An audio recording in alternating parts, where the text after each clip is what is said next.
Coming up on The Cut, The Louvre was robbed in plain sight. thousands of people gather to protest no kings across the valley. The Phoenix Pride Festival took place this past weekend. All this and more coming up on The Cut.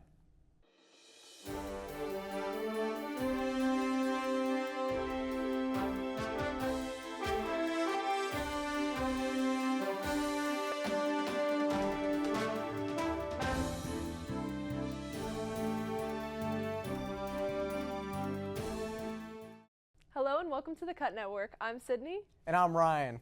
The ceasefire in Gaza is already facing issues as deadly airstrikes were launched by Israeli forces. Israel claims that the strikes were in response to Hamas militants who had killed 2 soldiers. Health officials stated that the strikes killed at least 36 Palestinians, including children. Israel's military claimed to have been firing at troops in areas of the city that Israel had controlled. The ceasefire was said to be resumed after the airstrikes, and the halted deliveries would begin again on Monday.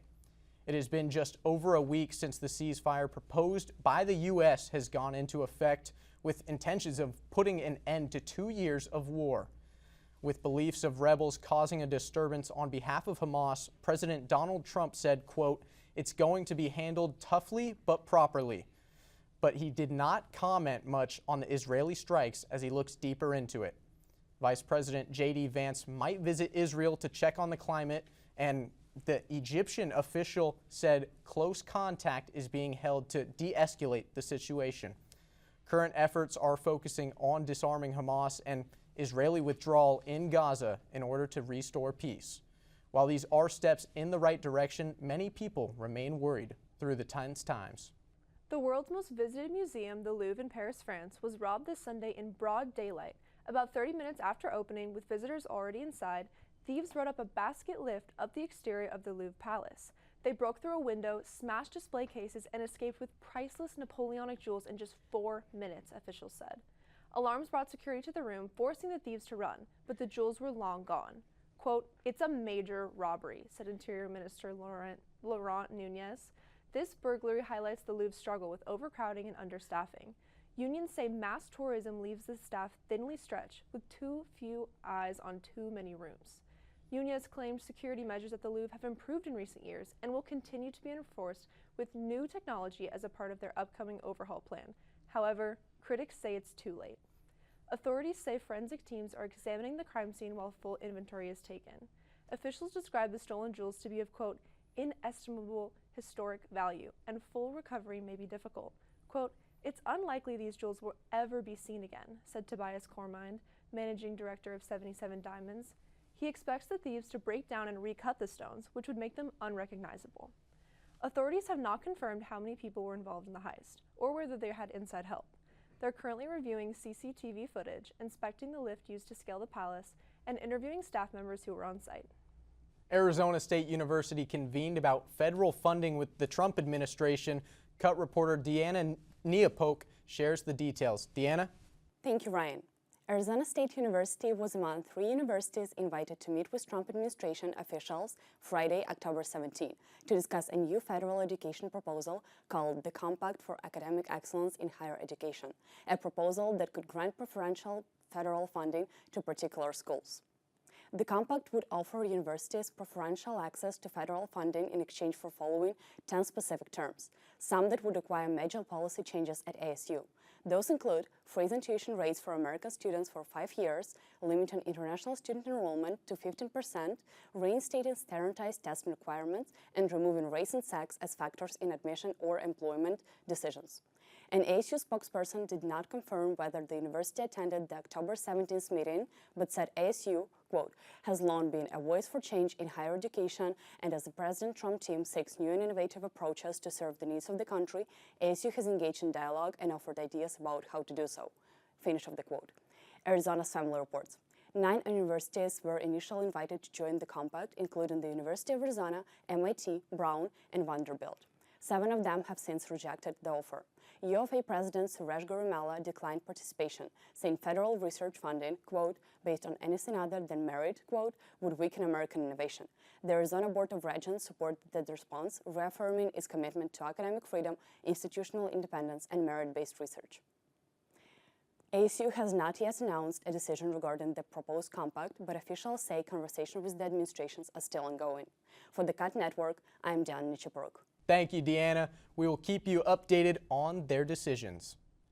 U.S. Representative George Santos, who was set to serve more than 7 years in federal prison for fraud and identity theft charges, had his sentence commuted by President Donald Trump.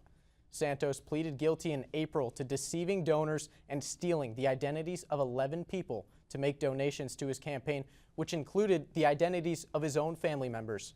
Trump commuted the New York Republican after Santos pleaded for the president's help. When explaining his decision, Trump said, quote, "George Santos was somewhat of a rogue, but there are many rogues throughout our country that aren't forced to serve 7 years in prison." This isn't Trump's first time giving exemption to a former Republican official. In May, he pardoned U.S. Representative Michael Grimm, who in 2014 pleaded guilty to underreporting wages at a restaurant he owned. Connecticut Governor John Rowland was also previously pardoned despite a corruption scandal and time in federal prison. Santos begins his life outside of prison, while many politicians on both sides have shown distaste towards someone who broke the law and is free. New student loan forgiveness policies are being dispersed. Cut reporter Samuel Kabamba has how students are being affected. Samuel? Thank you, Sydney. A new wave of student loan forgiveness is taking effect this month, and it is helping borrowers who have been making payments for years but still have not seen their balance go down. For many students and recent graduates on campus, this relief can make the difference in whether they can save, stay enrolled, or stay ahead financially. The U.S. Department of Education says the latest round of forgiveness expands eligibility under income-driven repayment programs. Some borrowers who have already paid for 10 years or more are now seeing their remaining balance cleared, even though interest prevents their total from dropping over time. For current students, this relief creates a sense of security, knowing that they may not face some debt burden for graduation. For recent graduates, it can free up income for housing, transportation, or personal savings, instead of long-term debt. Financial aid advisors are encouraging students to check their loan servicer accounts and the federal student aid website because some approvals are happening automatically without an application. Student debt continues to be one of the biggest obstacles young adults face after school. And this round of federal relief is aimed at those who have carried the burden the longest. For many, it is a step toward financial stability during a critical stage of their careers. For the Cut Network, I am Samuel Kabamba. Thank you, Samuel. This will help students understand potential financial decisions. Thousands gathered across the Phoenix metro area on Saturday for the No Kings protest against the Trump administration. More than 40 No Kings events were planned in Arizona, stretching from Tuba City in the north to Tucson. Demonstrators used signs and chants to voice their frustrations, including immigration policy, constitutional rights, checks and balances, Trump's character, and federal funding cuts for education. Protester Jim Cotton, a registered Republican, said, quote, "I'm definitely for controlled immigration, but not for pulling people off the street and out of their homes. I thought he was going after criminals, not just the average person." Cotton now identifies himself as an independent. Another former Republican, Brad Wilson, said his biggest concern is Trump's disregard for constitutional rights, noting Trump's censorship of the media, use of ICE without due process, and ignoring civil liberties. Like many others, Wilson said he never protested in his life until attending 2 No Kings protests in the last year. For newly registered Democrat Sam Lind, Trump's personality and unchecked power is the most disturbing. Quote, "I feel he's been condescending and patronizing, and that's not how a president should act. And I feel he's gone beyond the law and nobody has any checks and balances for him." Teachers also voiced their concerns for education funding cuts. Former elementary school teacher Randy Maggie said the budget doesn't allow help for special education teachers. Quote, "It's just a disaster what he's doing to the education system." People in the Valley gathered in Phoenix to celebrate Pride. Cut reporter Brayla Burkhalter has how they showed their pride. Thank you, Ryan. Phoenix Pride lit up the city last weekend with color, music, and community spirit at the Phoenix Pride Festival. The 2-day celebration brought thousands together at Steel Indian School Park with performances, vendors, and a parade. Starting Saturday, October 18th, the festival kicked off at 2 p.m. Live music echoed through the grounds with performances on the main stage and in the dance pavilion. Drag queens interacted with the crowd and performed exciting shows, adding extra energy to the weekend. The main headliners of day one were rappers Snow the Product, followed by Big Freedia. The biggest and most loved event of the weekend was Sunday's Pride Parade. Over 2,000 people walked streets of 3rd Street and Thomas Road and ended back in the park to continue the celebration. Singers Todrick Hall and Debbie Holiday were the main performance of the night, closing out a memorable weekend made to honor and connect the LGBTQ+ community and beyond. The festival offered something for everyone, from a community spotlight stage and an exhibitor marketplace to kid space and cool-down areas for much-needed breaks. Organizers say Phoenix Pride continues to grow each year, bringing people together to honor diversity and self-expression. For the Cut Network, I'm Brayla Burkhalter. Thanks, Brayla. Events like these bring color to the city. Now Cut anchor Courtney Smith has the scoop on what went down in entertainment this week. Hey everyone, I'm Courtney Smith and this is your Cut Entertainment Update. Hip-hop mogul Sean Diddy Combs is once again making headlines, but this time not for music or business moves, but for rumors linking him to the White House. Reports recently surfaced claiming that President Trump was considering commuting Diddy's sentence after his recent conviction, but the White House quickly shut down these rumors, calling the reports, quote, completely false and saying that there is zero truth to them. Diddy, who was found guilty on several federal charges earlier this year, has been a major topic of conversation across social media platforms and news outlets. Some people believe his celebrity status could get him a special treatment, while others say it shows how quickly false stories can spread when it comes to fame and politics. Either way, this story shows how blurred the line between pop culture and politics has become. For now, the White House says no pardon is in the works, and Diddy's team hasn't commented on whether they plan to seek one. Get ready, Euphoria fans. After more than 3 years of waiting, Season 3 of HBO's hit teen drama is finally back in production. The new season will take a major time jump, following Rue and the rest of the crew as they move beyond high school and face adulthood in a completely different world. Creator Sam Levinson says that the season will feel darker, more cinematic, and even explore moral gray grounds, describing it as almost like a film noir.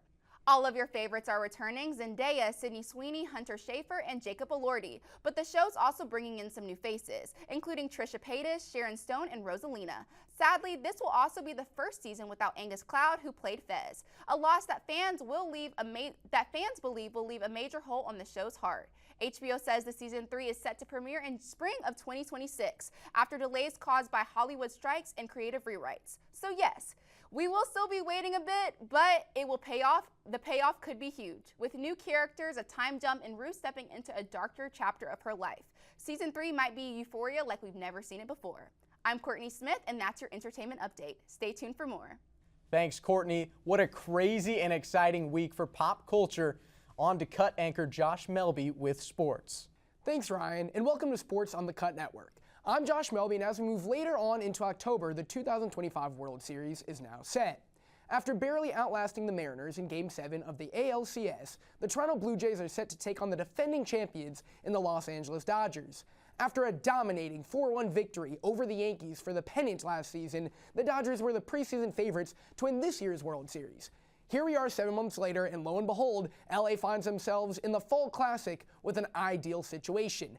The Dodgers wrapped up the NLCS 4-1 against the Milwaukee Brewers on Friday, October 17th, giving them ample time to rest for the championship. Their starting pitchers Blake Snell, Yoshinobu Yamamoto, Tyler Glasnow, and Shohei Ohtani have combined for a 1.4 ERA this postseason and will play key for the Dodgers in the championship.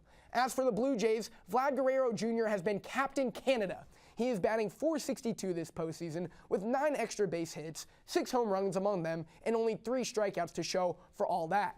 He will have to continue to excel as the Blue Jays seek their first pennant in over 3 decades. The World Series will start in Toronto on Friday, October 24th. As the MLB season comes to a close, last night's 2-game slate featuring the Rockets versus the Thunder and the Warriors versus the Lakers marked the official start of the 2025-26 NBA season. With NBC's new broadcasting rights deal, the Rockets-Thunder game marked the first NBA game since 2002 aired on NBC. As for other highlights this season, LeBron James enters his 23rd season, breaking a tie with Vince Carter for the most in NBA history by a player. He looks to set other records, as if he plays 50 games, he'll break the record of 1,611 held by Robert Parrish, and if he makes 350 field goals, he'll break Kareem Abdul-Jabbar's mark of 15,837. This year, the league has a record 135 players who were born outside of the U.S. They come from 43 countries, which ties the record, and 71 are from Europe, the most ever from that continent. Lastly, Giannis, Thanasis, and now youngest brother Alex Antetokounmpo make history this season, being the first three brothers to play on the same NBA team after Alex signed with the Milwaukee Bucks just earlier this month. An exciting and historical season it will be, but that will wrap it up for Sports on the Cut. I've been Josh Melby. Thank you, Josh. What a slam dunk. LeBron James sure is my GOAT. Well, we all have our opinions. I think you mean sheep, though. Crowds gathered in the streets of Madrid this past Sunday. There weren't any celebrity sightings, rather a massive herd of sheep and goats passing through. The annual Transhumance Festival is a way to celebrate the animals' environmental benefits. The many sheep and goats are used to eat flammable undergrowth and clear brush to reduce the risk and spread of wildfires. Juan Garcia Vicente, an environmentalist who has been a part of the event for 3 decades, recognizes the importance that it has in combating wildfires. Quote, "We have to fight this among several fronts." Madrid has held the festival since 1994, and similar events are held in Italy, France, and California.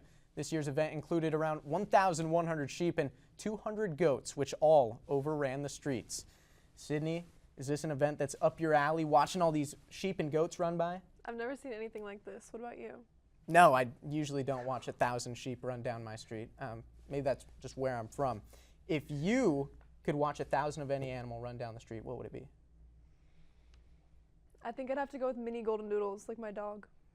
All right, that's personal. That's expensive, but we'll make it work. We're going to find 1,000 golden doodles for you. We thank you guys for watching the Cut Network. We're going to have a mascot soon, a golden doodle. Be sure to follow us on the Instagram at @thecut_network. Have a nice night.